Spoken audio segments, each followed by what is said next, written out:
Hello Guyana citizens. In this video, OGGN wants to explain some of the research on the political dimensions of the resource curse related to how it affects the behavior of governments and the impacts on democracy.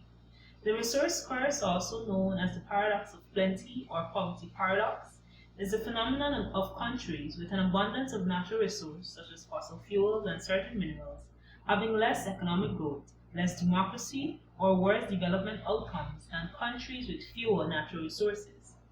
The research, the research also states that more corruption has been found where there is a windfall in government revenues.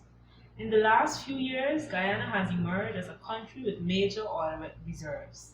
The offshore oil discoveries have rivaled any other oil discovery in the world over the last 20 years in terms of quantity and quality.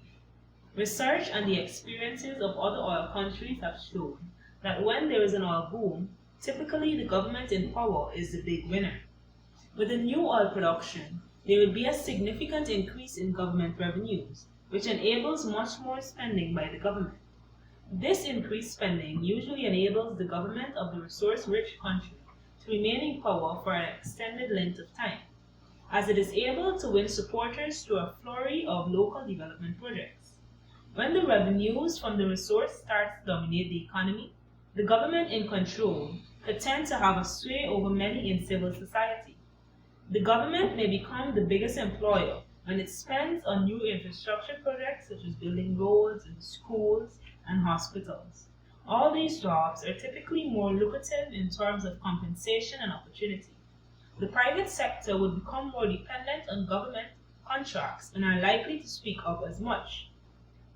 Governments in resource-rich countries, in addition to employing many, may transfer cash directly to its citizens, which will cause them to overlook democratic issues they may have complained about in the past.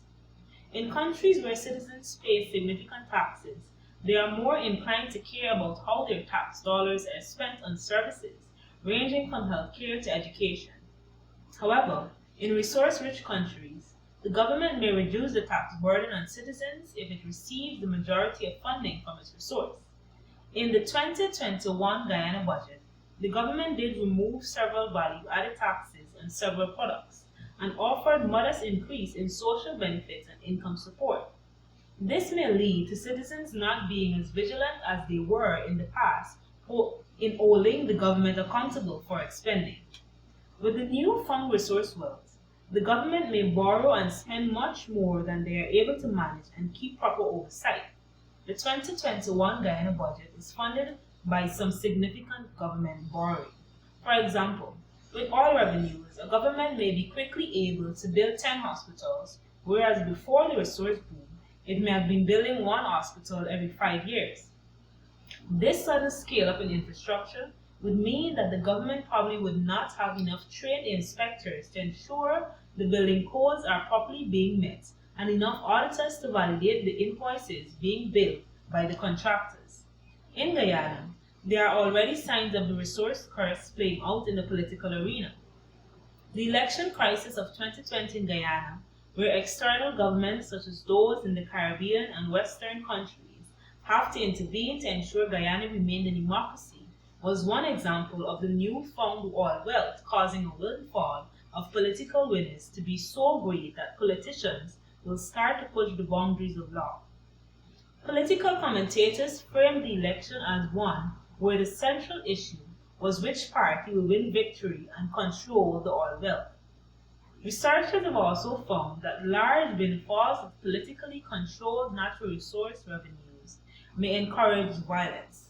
In Guyana, a polarized and plural society, historically opposition parties and their union affiliates pushed for increased wages, benefits, and distribution of resources to their constituencies, citing discrimination or unfairness and including street action and the use of strategic social unrest to push cases and causes.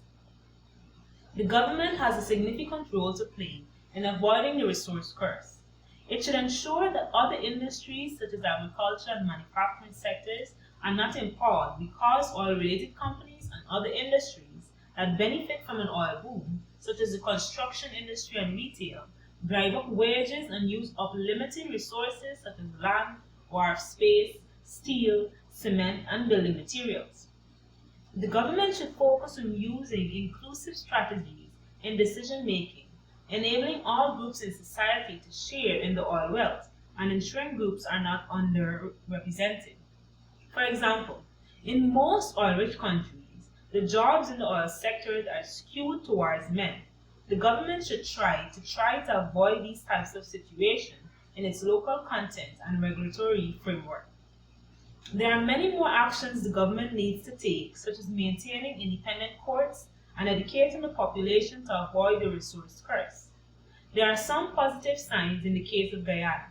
The government's commitment to participate in global resource transparency initiatives, such as the Extractive Industries Transparency Initiative, EITI, is a good first step. The government developing a local content policy for oil and engaging civil society in the process is another positive sign. The government of Guyana should learn lessons from both its neighbors to the west, Venezuela, which is a state undergoing grave difficulties, and Suriname to its east, which is trying to build a world-class oil operation via a state-run oil company. Satellite. There are even valuable lessons to be learned from the southern neighbor Brazil, where citizen action as a part of Operation Car Wash was able to expose massive corruption and results in senior politicians being held accountable for their corrupt practices related to Brazil's oil industry. Also, countries with institutions that promote accountability and state competence will tend to benefit from resource booms, since these institutions ameliorate the perverse political incentive that such booms create.